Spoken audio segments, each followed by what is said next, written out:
Hi friend, this is Ravi Maurya. Welcome back to Will Power Institute. दोस्तों, आज मैं आप सबके सामने एक बार पुनः एक नया टॉपिक लेकर के उपस्थित हूँ। इस टॉपिक को लेकर के मेरे मन में कई दिनों से ख्याल चल रहा था, बच्चों की मांग भी थी। आज उसी मांग को पूरा करते हुए मैं फिर से आप लोगों के सामने उपस्थित हूँ। तो आइए देखते हैं हमारा ये टॉपिक क्या है। देखिए, चाहे क्लास 9th हो, चाहे क्लास 10th हो, या फिर 11 हो या 12 हो, बायो को लेकर के आजकल बच्चों में नई उत्सुकता बनी रहती है कि बायो हम कैसे पढ़ें, इतने डायग्राम हैं, इसको रटे कैसे, इसकी थ्योरी कैसे याद करें, समस्याएं बनी रहती हैं और बच्चे इससे डरते भी हैं। लेकिन आज मैं आप लोगों को पढ़ाने जाऊंगा जिस तरीके से और जिस लैंग्वेज में, ऐसा आप लोग पढ़े तो बहुत जगह होंगे, लेकिन ये तरीका जो है आपके लिए बेहतरीन तरीका होगा जिससे आप इसको लर्न कर सकें। तो अब देर न करते हुए सीधे हम अपनी टॉपिक पे आते हैं, जो कि क्लास 12 का बायोलॉजी का हमारा पहला चैप्टर है और इस चैप्टर का नाम है जनन। इसका नाम जनन और इसे हम प्रजनन दोनों कहते हैं। प्रजनन ये इंपॉर्टेंट चैप्टर है और इंग्लिश में इसे हम रिप्रोडक्शन बोलते हैं।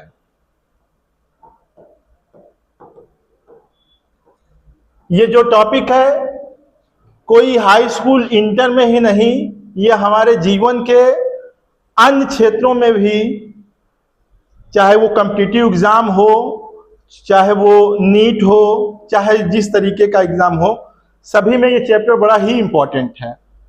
तो आइए देखते हैं हमारा ये चैप्टर जनन। सबसे पहले हम जानेंगे कि जनन है क्या, जनन कितने प्रकार का होता है और जनन किस में होता है, या जनन की क्या आवश्यकता होती है। सभी विषयों पर हम लोग डिस्कस करेंगे। तो आइए देर न करते हुए सबसे पहले हम लोग देखते हैं कि जनन क्या है।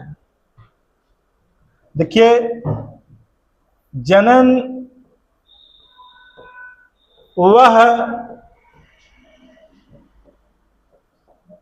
जैवीय प्रक्रिया है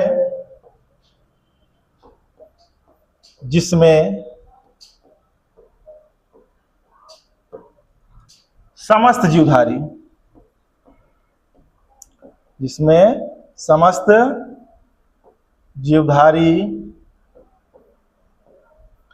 अपने समान लक्षण वाले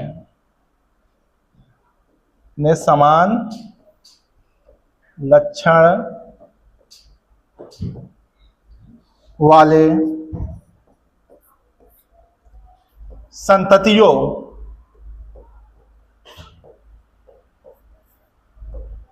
को जन्म देते हैं।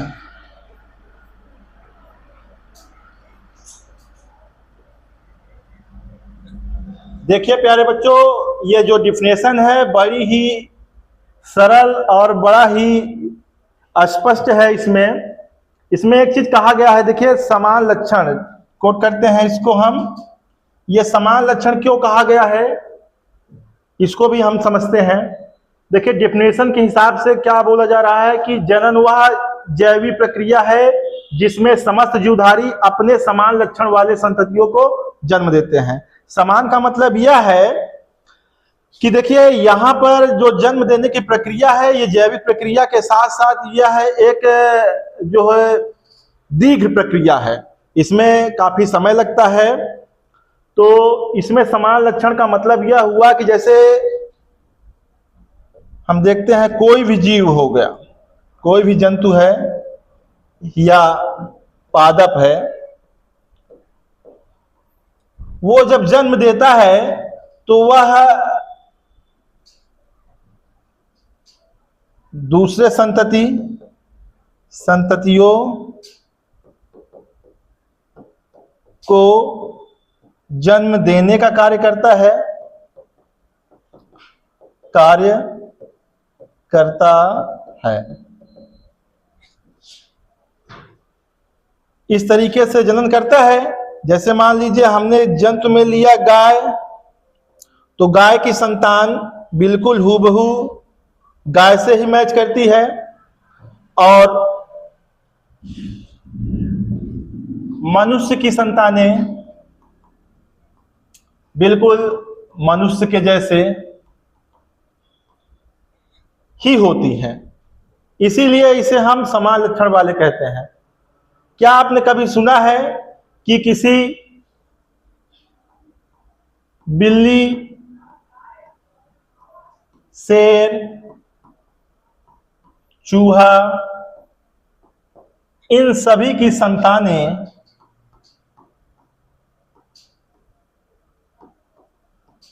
कोई अन्य जंतु हो? ऐसा तो होता नहीं है। इसीलिए जो हमने बताया है समान लक्षण वाले, तो उसमें लक्षण वही होगा जो उसके जनक का होगा। ठीक है, ये अब डिफिनेशन आपकी क्लियर हो गई। तो आगे अब इसके हमारा टॉपिक आएगा जनन के प्रकार। जनन के प्रकार, टाइप्स ऑफ रिप्रोडक्शन। ठीक, देखिए जनन जो है दो टाइप के होते हैं। कितने टाइप के होते हैं? दो टाइप के। पहला जो जनन है हमारा अलैंगिक। क्या है? अलैंगिक जनन। इसे अंग्रेजी में हम लोग असेक्सुअल रिप्रोडक्शन बोलते हैं।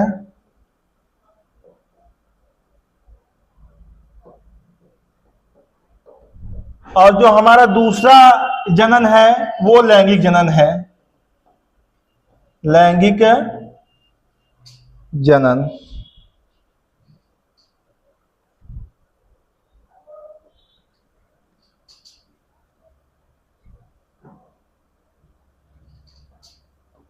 लैंगिक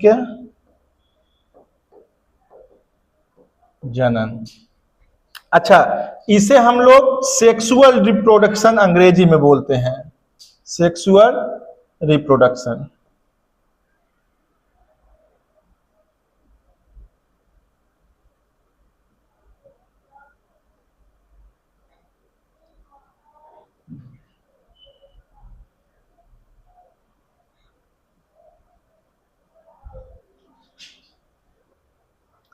तो देखिए इसको क्या कहते हैं? Sexual reproduction.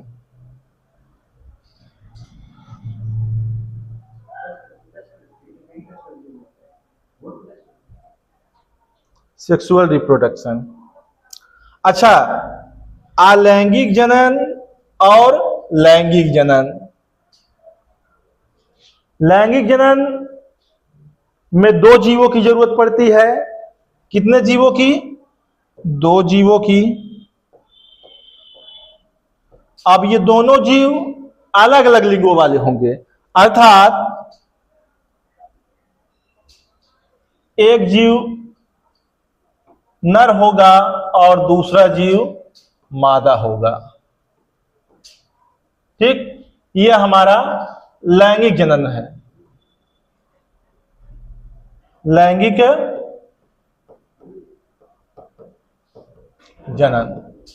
और हमारा जो है अलैंगिक जनन, अलैंगिक जनन में एक ही जीव होगा, या तो नर होगा या तो मादा होगा। अच्छा, नर होगा या मादा होगा, ये किसमें है? अलैंगिक जनन में। अलैंगिक जनन। ठीक, यहां तक बच्चों समझ में आया? अब थोड़ा सा लैंगिक जनन और अलैंगिक जनन कहते किसे है, इसके बारे में हम लोग पढ़ते हैं। तो देखिए ये तो आपको पता चल गया कि अलैंगिक जनन में एक ही जीव भाग लेता है। कितने जीव भाग लेंगे? एक ही जीव भाग लेगा। और लैंगिक जनन में दो जीव भाग लेते हैं। लैंगिक जनन में होगा कि नर और मादा दोनों होंगे, लेकिन अलैंगिक में केवल एक ही जीव। ये फर्क नहीं पड़ता कि वो नर है या मादा है, कोई सा भी हो, उससे नए जीवों की उत्पत्ति हो जाती है। देखिए जैसे ये कोई मेल है और ये क्या है? फीमेल। ये जीव एक हो गया और दूसरा जीव ये हो गया। अब देखिए ये नर है यानी मेल, और ये क्या है? फीमेल। ठीक है, ये दोनों क्या होंगे? पेरेंट होंगे। क्या होंगे? पेरेंट। इनको हम जनक भी कहते हैं। ठीक, अब इन दोनों के संयोग से जो संततियां होंगी, जो इनके संतति होंगे,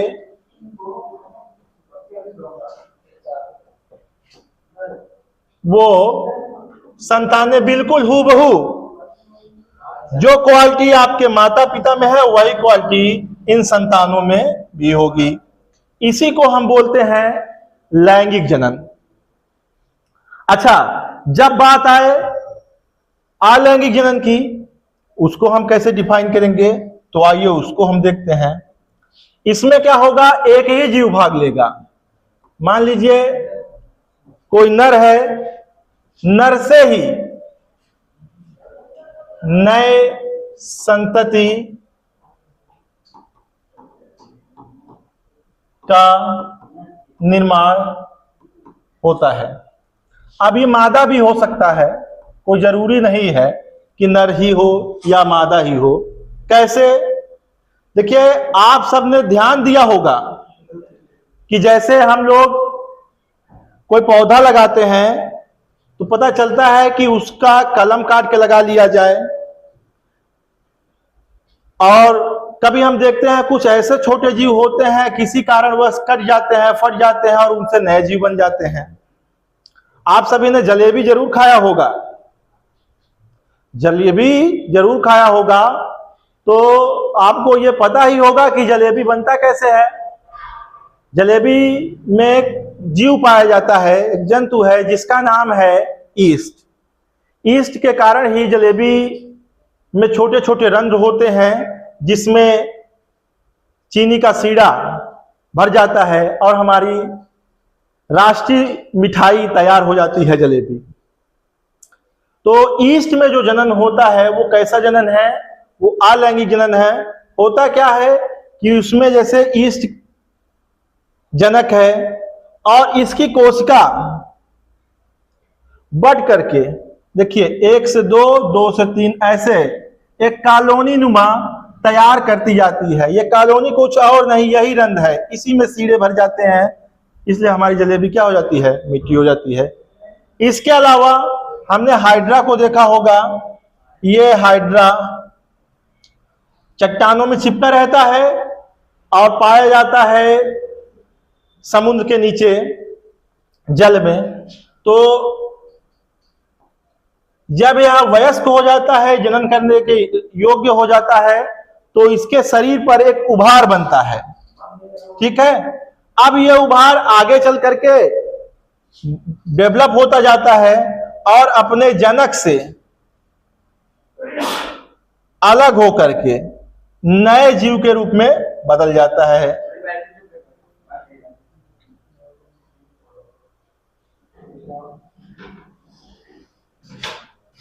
स्टॉप कर दीजिए।